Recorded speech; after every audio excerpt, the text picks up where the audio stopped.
ایک سوال اور عام طور پہ کیا جاتا ہے کہ ایک شخص نماز پڑھ رہا ہے اور نماز میں اس نے گھڑی کو دیکھا تو کیا اس سے نماز فاسد ہو جائے گی؟ تو اس بارے میں یاد رکھیے کہ جب ہم اور آپ نماز پڑھتے ہیں تو نماز اللہ تبارک و تعالیٰ سے گفتگو کرنے کا ایک ذریعہ ہے۔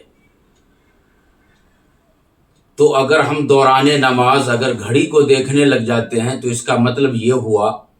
کہ آپ نے ایک آدمی کو بلایا، جب وہ آدمی آپ کے پاس آ گیا تو آپ اپنے کام کے اندر لگ گئے، تو اس کا مطلب یہ ہوا کہ آپ نے اس آدمی کا انسلٹ کر دیا۔ ٹھیک اسی طریقہ پر اللہ تبارک و تعالیٰ آپ سے گفتگو کر رہے ہیں یا پھر اللہ سے آپ کی گفتگو ہو رہی ہے،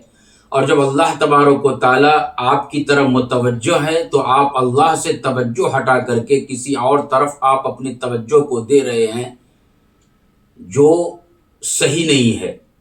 لہٰذا ہمیں چاہیے کہ جب ہم نماز پڑھ رہے ہوں تو ہماری توجہ صرف اور صرف اللہ تبارک و تعالیٰ کی طرف ہونی چاہیے۔ لیکن اگر بالفرض اگر کسی نے یہ حرکت کر دی کہ دوران نماز اس نے اپنے چہرے کو یا پھر اپنی نگاہ کو گھڑی کے طرف کر لیا،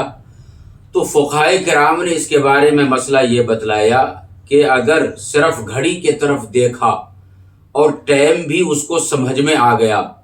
تو یہ عمل مکروہ ہے، نماز اس کی ہو جائے گی۔ لیکن اگر صرف دیکھا ہی نہیں بلکہ دیکھنے کے ساتھ زبان سے اس کو ادا بھی کر لیا، مثال کے طور پر اس نے گھڑی کی طرف یوں دیکھا اور کہا کہ ابھی 12:40 ہو رہا ہے، تو اگر ایسا جملہ اگر اس نے استعمال کر دیا تو پھر اس شخص کی نماز فاسد ہو جائے گی۔